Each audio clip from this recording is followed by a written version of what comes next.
A lo largo de los años, las religiones teístas, es decir, quienes entendemos y comprendemos que hay un Dios que no solamente creó el universo y todo lo que en él existe, sino que también lo gobierna soberanamente, tenemos una concepción de lo que es la salvación, que necesitamos salvación. Ahora, esa percepción no es igual en todas las religiones. Por ejemplo, los judíos entendían que la salvación venía por el estricto cumplimiento de la ley que Dios había revelado. Roma, o la Iglesia Católica Romana, entendía que si bien Cristo había abierto el camino para la salvación, las obras de los hombres iban a aportar para esta salvación. Y es curioso porque, yo digo Roma, Cristo más obras, y la carta que vamos a estudiar hoy fue una carta escrita a la iglesia naciente en Roma.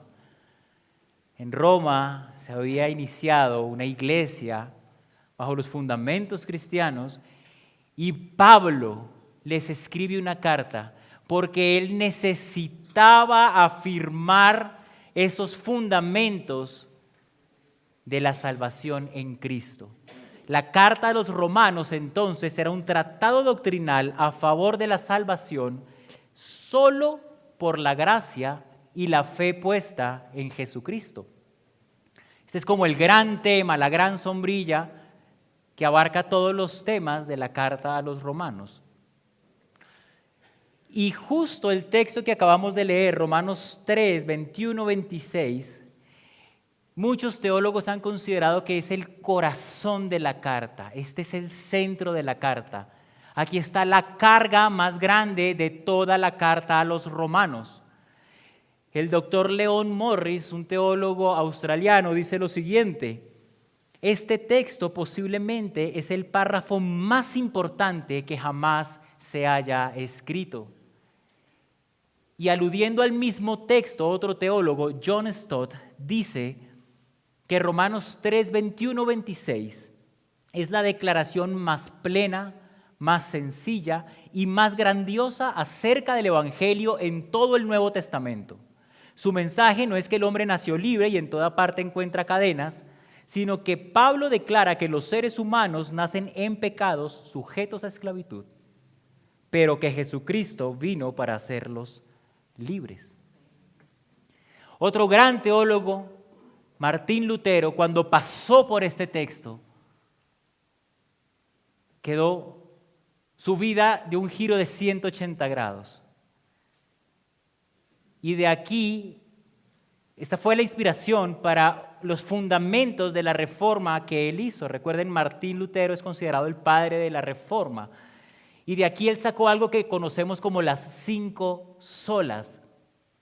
Solo Cristo, sola fe y sola gracia están inspiradas en este texto. Solo Cristo es la fuente y medio de salvación. Solo la salvación se obtiene por medio de la fe en Jesucristo. Y es solo por la gracia que nosotros recibimos la salvación, porque no es por méritos, no es por obras. Entonces, salvación, redención, justificación, solamente por Cristo y la fe en Jesucristo. Creo que Pablo cumplió el cometido de este texto cuando el Señor se lo inspiró. El hombre es justificado por Dios gratuitamente por medio de la fe.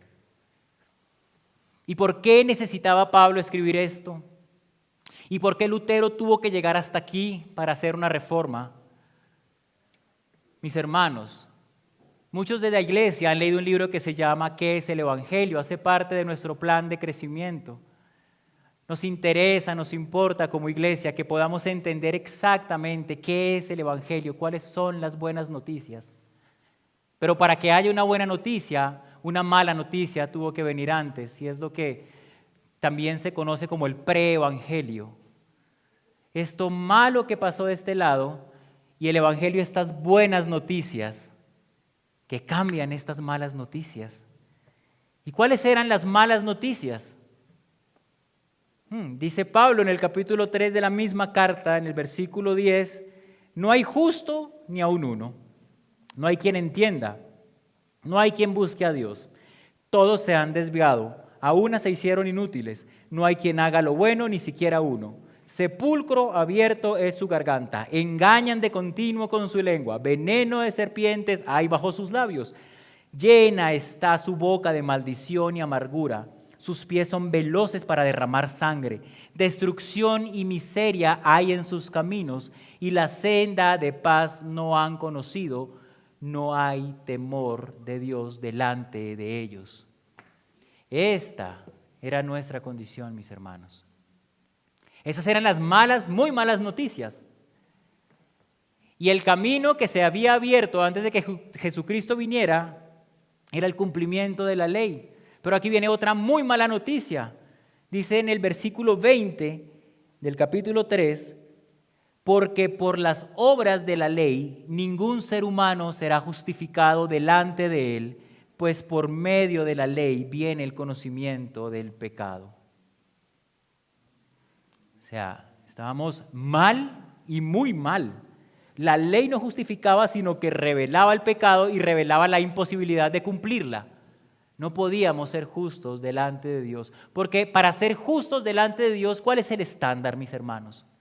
¿La justicia del hombre o la justicia de Dios? ¿Y quién puede ser justo delante de Dios?, preguntó Job. Job 9:2. ¿Quién? ¿Quién puede ser justo? ¿Cómo puede un hombre ser justo delante de Dios? En el capítulo anterior, Bildad, uno de sus amigos que se sentó con él, le decía: mira, Job, si tú fueras puro y recto, ciertamente Él se despertaría ahora en tu favor y restauraría tu justa condición. Ay, Bildad. Ay, Bildad. No, no es así. Y hoy en día hay muchos Bildad por ahí diciendo lo mismo, ¿no? Cumple la ley religiosamente, estrictamente, y te ganarás el favor de tu Señor. Y nosotros seguimos preguntando como preguntó Job: ¿cómo puede un hombre ser justo delante de Dios? Y en este capítulo sigue meditando Job en el versículo 19. Si es cuestión de poder, Él es poderoso. Y si es cuestión de justicia, ¿quién lo citará? Aunque yo sea justo, mi boca me condenará. Y aunque soy inocente, Él me declarará culpable. Porque es en base a la justicia de Dios que nosotros somos medidos. No es en base a la justicia del hombre. Y concluye un argumento Job aquí en este capítulo. Dice: si soy impío, ¿para qué puedes esforzarme en vano? Si me lavara con nieve y limpiara mis manos con lejía, aún así me hundirías en la fosa y mis propios vestidos me aborrecerían, porque Él no es hombre como yo para que le responda, para que vengamos juntos a un juicio. Y miren este versículo 33 del capítulo 9 del libro de Job. No hay árbitro entre nosotros que ponga su mano sobre ambos. Job reconoció que si no había alguien que interviniera, nadie podía presentarse delante de Dios y ser considerado justo.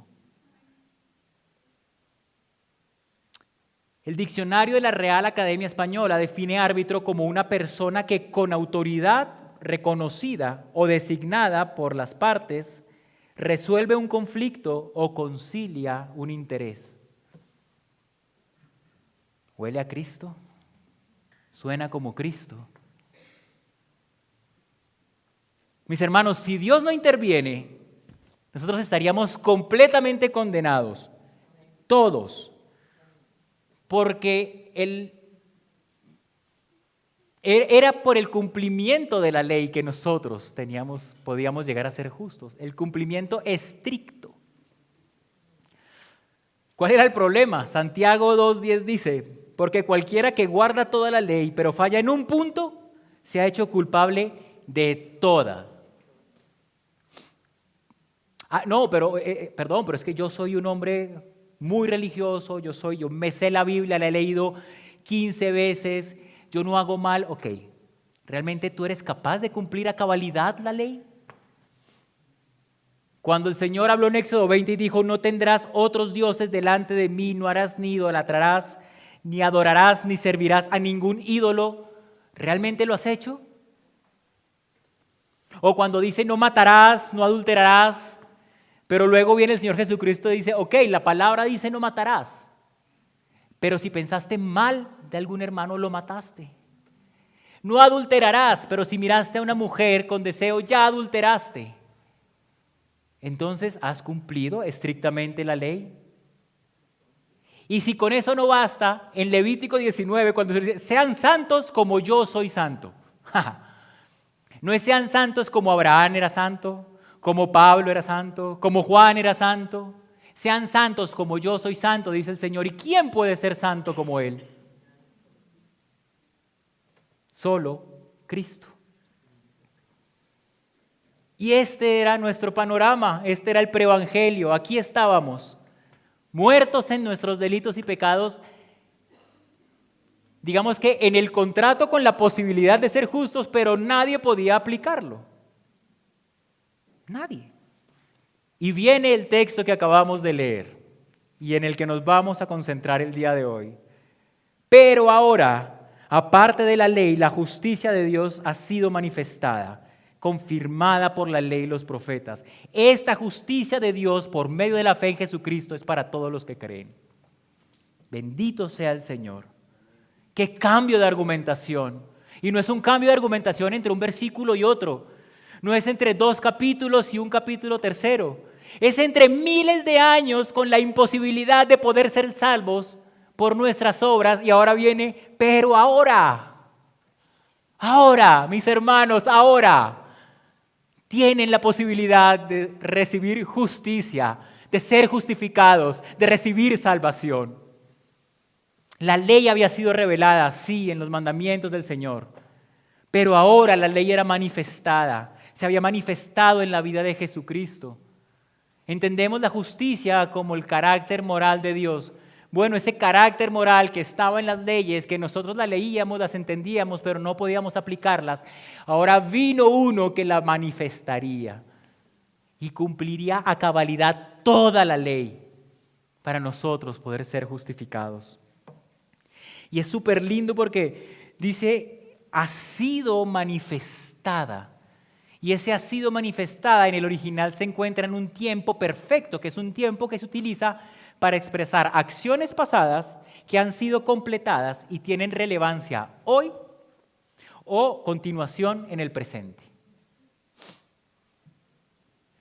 Eso que pasó allá, en ese madero, tiene relevancia hoy y tendrá relevancia hasta que Él vuelva. Porque su sangre derramada en el madero nos concedió estar aquí sentados. Y no solamente aquí sentados, nos concedió que cuando Él venga, nosotros estaremos allá con Él, sentados. Es hermoso. Mis hermanos, por esta manifestación de la justicia es que nosotros podemos afirmar, como afirmó Pablo en Romanos 1:17, porque en el Evangelio la justicia de Dios se revela por fe y para fe. Por eso que pasó allá, ahora cada vez que nosotros predicamos el Evangelio se revela esa justicia de Dios, no solamente se revela en la ley, no solamente tenemos que leer los mandamientos del Señor en el Éxodo y tenemos que leer Levítico para entender los mandamientos, para revelar la justicia de Dios. Ahora cuando predicamos el Evangelio, cuando hablamos el Evangelio, revelamos la justicia, porque esa justicia fue manifestada en Cristo. Y dice el texto que además fue confirmada por la ley y los profetas. ¿Cómo así? Antes no era pues por obras. Génesis 15:16. ¿Qué dice Génesis 15:16? Que Abraham creyó. ¿Y cómo lo consideró el Señor? Fue reconocido por justo. ¿Abraham obró y fue reconocido por justo? Abraham creyó. El sacrificio de Abel, ¿qué dice? Que su sacrificio también fue fue considerado justo delante del Señor. Noé creyó, ¿y cómo fue considerado? ¿O a la herencia de qué fue llamado? De su justicia. Y aquí tenemos a Sara, Isaac, José, Josué, Rahab, David, toda una cantidad de santos en el Antiguo Testamento considerados o declarados justos no por sus obras, sino por haber creído. por haber creído, mis hermanos. El Antiguo Testamento, esto es lo que nos enseñaba. Es por creer. Es por creer en Él que puede ser declarado justo. Y eso es lo que dice Pablo. Estaba confirmado por los profetas y por la ley. Y sigue diciendo el texto que no había distinción por cuanto todos pecaron y no alcanzaron la gloria de Dios. Mis hermanos, es que la confianza, esa fe, no era en la fe en que Dios me podía salvar. Era la confianza en que Dios me podía salvar a través de la sangre de Jesucristo. Porque muchos tienen confianza o pueden tener confianza en que algo los puede salvar. Sí, Dios me salvará. Sí, mis obras me salvarán. Tú tienes confianza en ti, puedes tener confianza en ritos, en rituales, en religiosidades, pero la palabra es clara, es para los que tienen fe en ¿quién? Jesucristo. Jesucristo. Entonces no es una fe ciega, no es una fe puesta en cualquier cosa, es puesta en Jesucristo y en su sangre. Y mientras eso no pasaba, mis hermanos, el judío, el griego, el romano, el egipcio, el jebuseo, el fereceo, como dice el pastor Miguel, todos esos feos, el creyente, el católico, el musulmán, el mormón, el testigo, todos destituidos de la gloria de Dios, todos excluidos de la gloria de Dios. Mientras el hombre no crea por fe lo que el Padre hizo a través del Hijo, seguirá o seguiría en esa condición. Un obispo anglicano, Handley Mull, dice lo siguiente: la prostituta, el mentiroso y el asesino están privados de la gloria de Dios. Es fácil para nosotros entender eso, ¿verdad? Sí. Pero también lo estás tú. Tal vez ellos están en el fondo de una mina y tú en la cresta de los Alpes, pero están tan lejos el uno y el otro de poder tocar las estrellas. Si lo miramos en este plano, algunos pueden sentirse mejor que otros. Si nos ponemos a la par de la justicia de Dios, ¿quién? ¿Quién? Nadie. Todos excluidos. Pero sigue diciendo el texto, capítulo 24, versículo 24, todos excluidos, pero todos son justificados gratuitamente por su gracia, por medio de la redención que es en Cristo Jesús. Aquí hay algo interesante, mis hermanos. Y es que estos dos todos no son iguales. Hay un todos que es universal, todos excluidos, todo el mundo. Pero hay un todos que es condicionado. Todos justificados sí creen en la sangre que se derramó en el madero, en la sangre de Cristo Jesús. Y yo quiero que miremos un poquito este término justificados, justificación, porque Pablo es muy hábil para presentar argumentos. Entonces dice, todos justificados.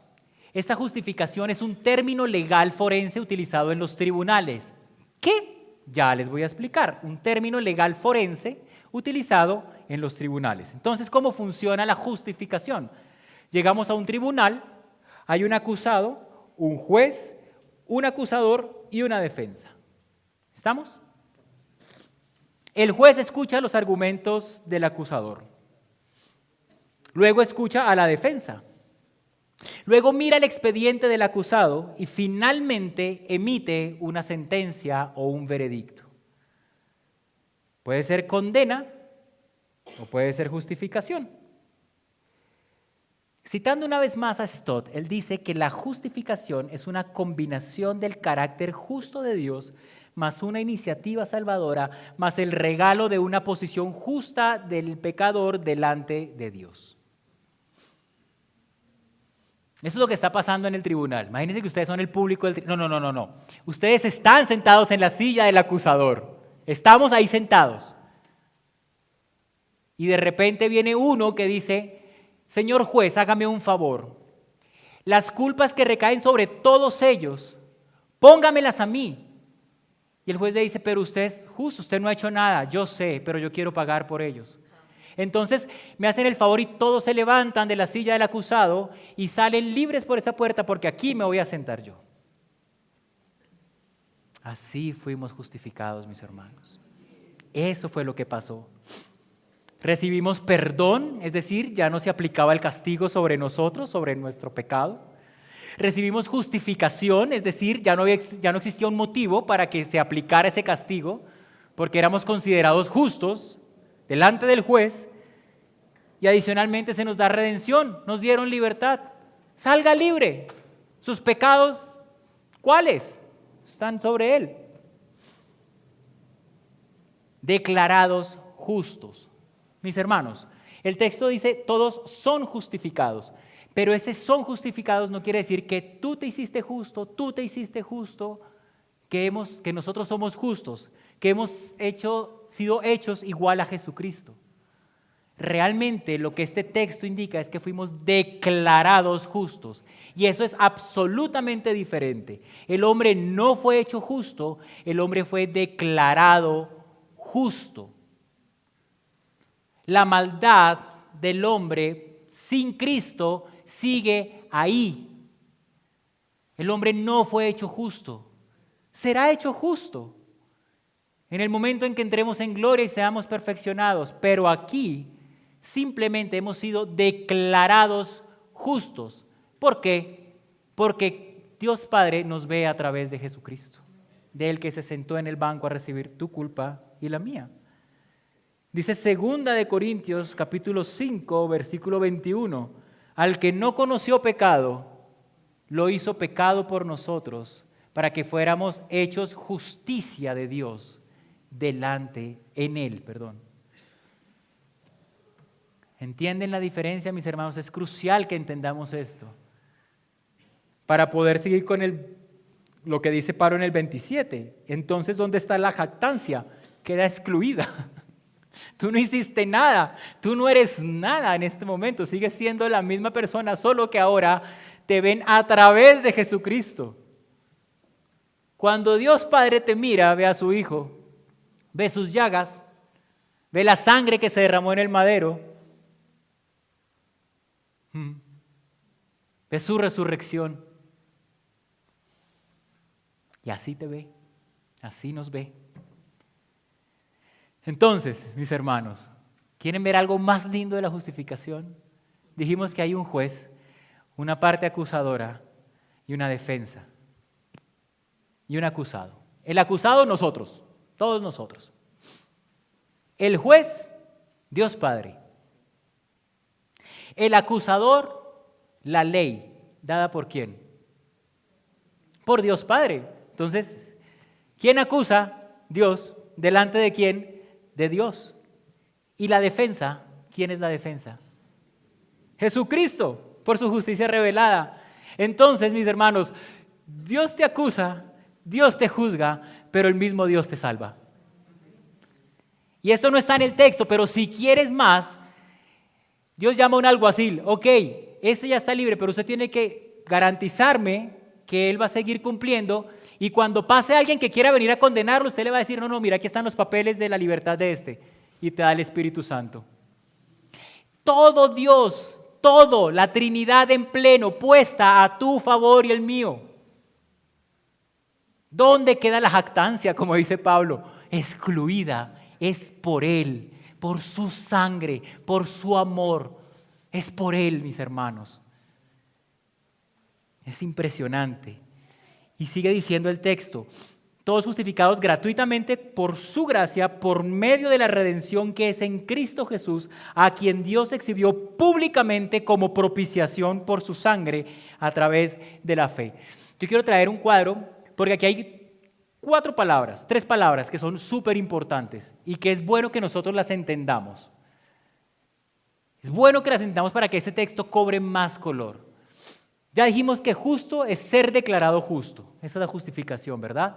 Pero tenemos aquí que fue gratuitamente por su gracia. Tenemos la redención y la propiciación. Y hay veces que nosotros no podemos entender el Evangelio o nos cuesta un poco explicarlo porque no entendemos muy bien cómo es que estas palabras funcionan, cómo es que esto obra.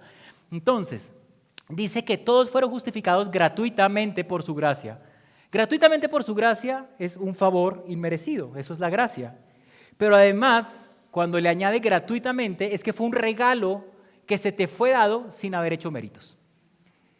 Hay gente que, no sé, como los papás tenemos esto, ¿no? Si te portas bien, yo te doy esto, ¿verdad? Y hay mucho mérito en muchas cosas que uno hace. Si ganaste la competencia, se te da esto. Si por tu buena labor y desempeño en tu oficina, se te da esto. Aquí es, por haber pecado con Dios, contra Dios, y por haber miles de años de transgresión, de pecado, de negación, entonces yo te voy a dar el regalo de mi hijo. ¡Ja! Ese es Dios. Y dice que este regalo gratuito fue por medio de la redención, otro término importante. ¿Qué es la redención? Este era un término comercial en la época de Jesús que se utilizaba para la compra de esclavos. Entonces alguien iba al mercado de los esclavos y decía, voy a pagar por él, por él, por él, por él. Y se los llevaba. Esa es la redención, redimir algo. Es un rescate por la liberación, término que también se utiliza en muchas ocasiones en las casas de cambio. La gente deja algo y después tú vas a redimir eso, pagas para que te lo entreguen. Cristo pagó por ti. Nos vio esclavos del pecado y dijo, por todos ellos yo voy a pagar. ¿Y con qué vas a pagar? Con mi vida, con mi sangre. A través de la redención que es en Cristo Jesús, a quien Dios exhibió públicamente como propiciación. Mis hermanos, hay gente que los judíos mataron a Cristo, los romanos mataron a Cristo. ¿Quién colgó a Cristo en el madero? El Padre, aquí lo dice, a quien Dios exhibió públicamente como propiciación. ¿Y qué es una propiciación? Un sacrificio con el fin de satisfacer la santa ira de Dios. Fue el Padre que decidió colgar a su Hijo en ese madero para que tú y yo tuviéramos la oportunidad de recibir la salvación, de recibir su Espíritu y de entender todo lo bueno que Él tiene para nosotros y que está revelado aquí. Entonces, cuando te pregunten por el Evangelio, ya puedes entender que fue gratuitamente por su gracia, porque fue un favor inmerecido, que fue una compra, porque la redención es un pago por la liberación y por el rescate tuyo, y que se efectuó a través de la propiciación con el sacrificio de Dios para aplacar su santa ira. Este es el Evangelio, mis hermanos. Este es el Evangelio. Esa propiciación, esa sangre fue derramada y satisfizo de una vez y para siempre la ira de Dios. Todos esos carneros, esos animales sacrificados antes simplemente aplacaban algo que no tenía la profundidad para poder realmente propiciar esta ira. Y que el Padre dijera, quedo satisfecho, ya no tienen que pagar más. Vuelvo y cito a Pablo. ¿En dónde queda la jactancia? Excluida. Excluida. No es por tus obras. El título de la prédica, salvos por obras. ¿Las de quién? Las obras de Jesucristo. A un hermano le dije, oye, el título se llama salvos por obras. ¿Qué? Espera, por las obras de Jesucristo. Porque aunque para ti y para mí fue gratis, a Él le costó. A Él le costó primero dejar su gloria, venir y encarnarse, a aprender y ser odiado, rechazado, insultado, lo quisieron matar hasta que lo mataron.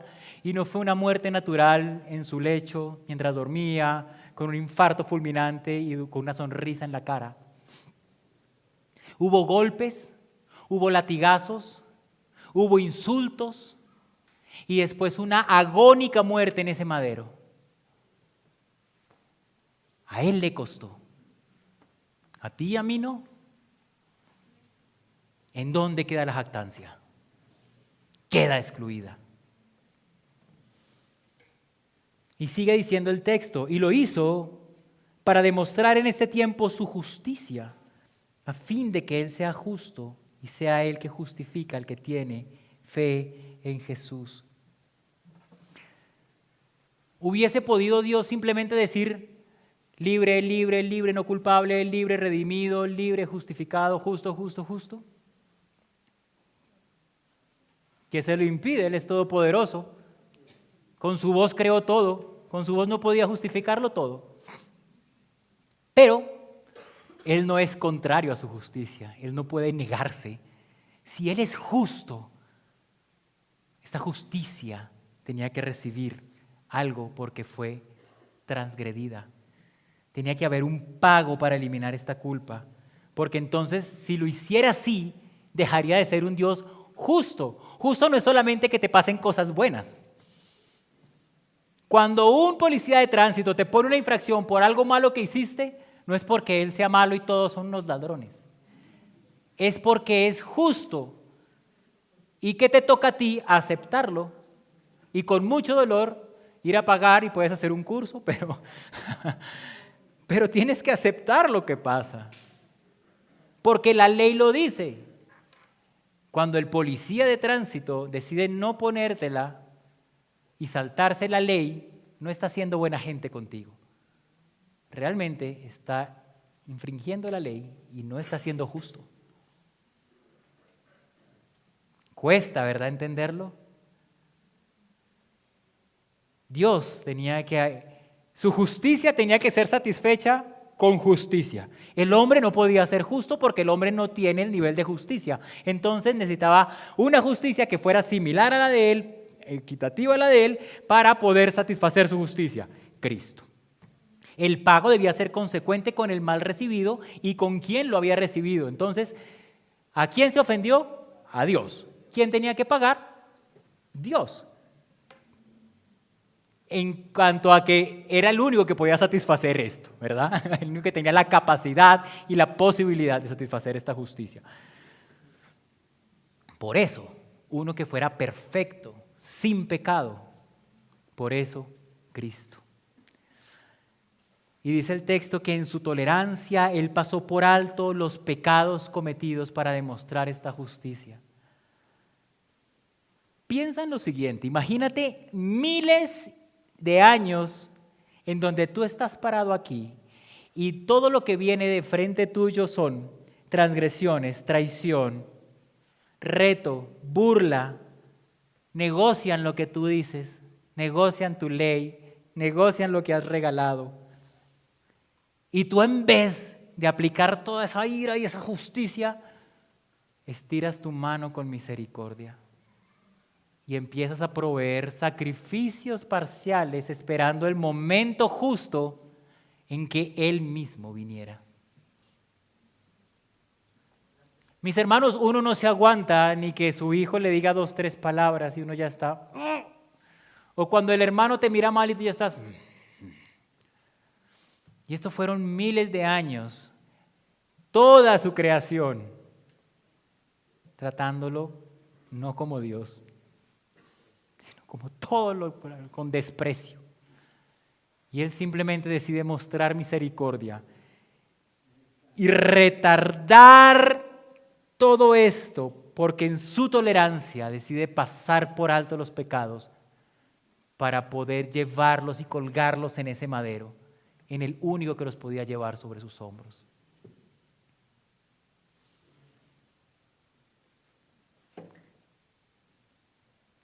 La cruz de Cristo, mis hermanos, es la demostración del profundo amor de Dios. Él se dio a sí mismo en sacrificio para apaciguar la ira del Padre, para pagar la deuda y para darnos esperanza, libertad, salvación y para ser vistos justos delante del Creador del cielo y la tierra. Es que, mis hermanos, yo sé que en nuestra mente es complejo meter quién es Dios o qué es Dios. Nuestra mente limitada no puede contener un Dios ilimitado. Pero hasta el último espacio donde Él pueda llenar tu mente, imagina que a ese fue el que tú ofendiste. Y ese fue el que te rescató. Dice Pablo en la carta a los Efesios, versículo 8, porque por gracia ustedes han sido salvados por medio de la fe. Y eso no procede de ustedes, sino que es don de Dios y no por obras para que nadie se gloríe. ¿Dónde queda la jactancia? Mis hermanos, hoy, a puertas de celebrar nuestra Santa Cena, es un buen momento para recordar el Evangelio. Es un excelente momento, como lo pueden ser todos los días de tu vida, para recordar qué hizo por ti y quién lo hizo por ti. Hoy es un excelente momento para que tú puedas no solamente entender cuáles fueron las buenas noticias que aplacaron estas malas noticias, sino para que tú te entregues en total sumisión a Él, para que toda tu vida sea Cristo. En tu trabajo, en tu estudio, en tu casa, en la intimidad, en lo público, en la iglesia, con tus hermanos, en tu intimidad con Cristo, cuando tienes tu tiempo de oración con los hermanos, cuando vas en el tráfico, cuando compras, en todo lugar. Esto tiene que permear tu mente, tu corazón, esto tiene que estar grabado con una tinta que jamás se borre. Que cuando nosotros teníamos la opción de ser salvos por la ley, Él envió a su Hijo para que esa ley fuera manifestada, fuera cumplida y su ira fuera aplacada y se abriera una vez más el camino. Ahora tenemos la posibilidad de volver a pensar en esa esperanza de verlo a Él cara a cara, de morar con Él. Hoy celebramos la cena nosotros aquí. En algún momento celebraremos la cena con Él sentado en la cabecera de la mesa.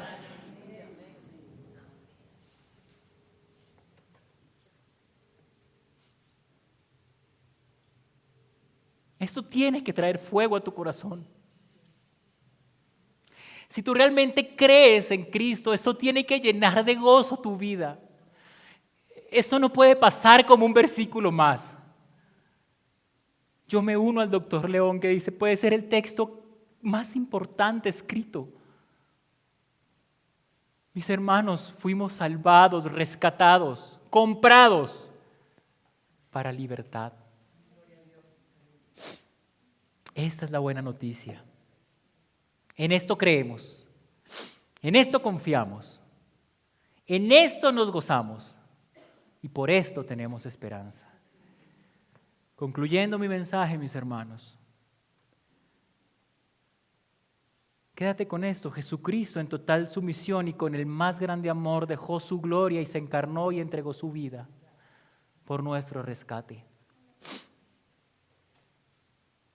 Y Dios, ese Dios justo, es un Dios misericordioso, lleno de gracia y de bondad. Y te ha ofrecido hoy la posibilidad de recibir lo que Él te ha ofrecido en Cristo y no por tus obras. En Cristo, en la sangre de Cristo.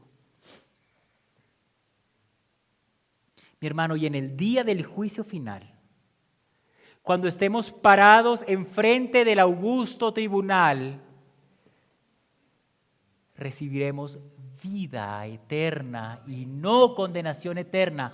Porque cuando nos paremos en esa balanza y nuestra carne haga así hacia abajo, entonces Cristo se va a parar al otro lado y nos va a igualar y nos va a mostrar que somos justos, declarados justos en Él, y el Padre va a decir, bien, buen siervo, bueno y fiel, entra en el gozo de tu Señor. Gloria a Dios. Este es el evangelio que nosotros debemos predicar. Esto es lo que el mundo debe conocer. Eso debe estar claro en tu corazón y en tu mente para que salgas a hablar las buenas nuevas de salvación. ¿De quién tienes temor? ¿Qué puede hacerte el hombre? Todo esto acaba de pasar a favor tuyo. Pero no para que te jactes, sino para que lo hables a otros. Y todos los que hemos sido llamados a salvación, vengamos delante de la presencia del Señor.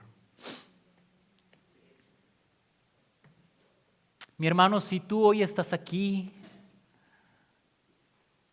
y aún no has recibido a Cristo en tu corazón, si no entendías el Evangelio y estás tratando de comprenderlo, es mi oración que el Señor haya hablado a tu corazón. Y es mi oración que tú puedas rendir tu vida a Él. Si tú has venido a la iglesia por años y años y años y esto no ha llenado de fuego tu corazón, es mi oración que el Evangelio penetre hasta lo más profundo de tu ser y te llene de plenitud en Cristo.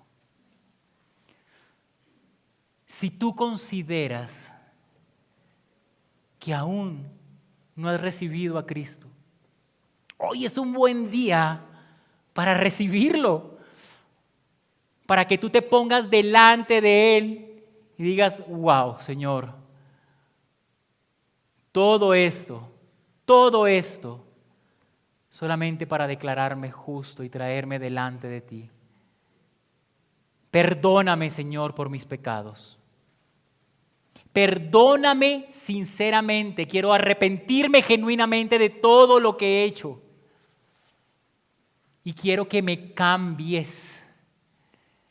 Cambia mi corazón de piedra endurecido y pon un corazón de carne sensible a tu palabra y a tu evangelio. Cambia una mente moldeada por el mundo y pon una mente bíblica para que yo pueda vivir para tu gloria, oh Señor. Hoy es mi oración y te pido que cierres los ojos. Y voy a orar como el apóstol Pablo oró también por los efesios.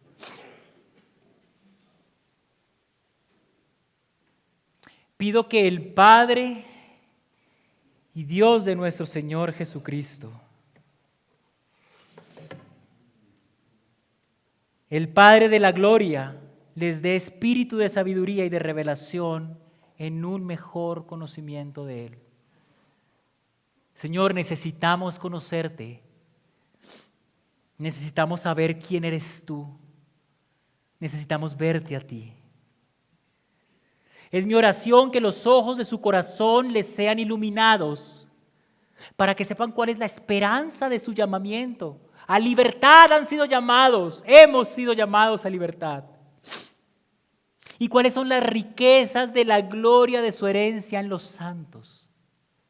¿Y cuál es la extraordinaria grandeza de su poder para con nosotros, los que creemos conforme a la eficacia de su poder, de la fuerza de su poder? Señor, ayúdanos a entender que lo que pasó en ese madero no fue algo histórico nomás. El poder que resucitó a Cristo de entre los muertos ahora iba a estar disponible para todos nosotros si somos capaces de confiar plenamente en esa obra, en ese sacrificio vicario, en esa expiación. Señor, por favor, abre nuestros ojos para que podamos ver la verdad. Que el mundo muere en sus delitos y pecados, pero que hay una vía para salvación, y es creer en Cristo Jesús como Señor y Salvador. Ayúdanos, Señor, a entender ese poder y a tener temor reverente de nuestras acciones, de nuestros pensamientos, delante tuyo, temor reverente de ti. Tú que escudriñas los corazones y conoces los pensamientos, pero que aún con eso es bueno, misericordioso, bondadoso y justo. Y nos has llamado a salvación. Es mi oración por la iglesia, la comunidad y por todas las iglesias alrededor del mundo que hoy se reúnen a escuchar tu palabra. Que seamos iglesias de piedras vivas, que entendemos esto, que vivimos esto, que vivimos para esto, que vivimos por esto, que vivimos en Cristo y para Cristo. Y que queremos vivir para la gloria de Dios. En tu santo nombre, Señor, hemos orado y hemos predicado. Amén.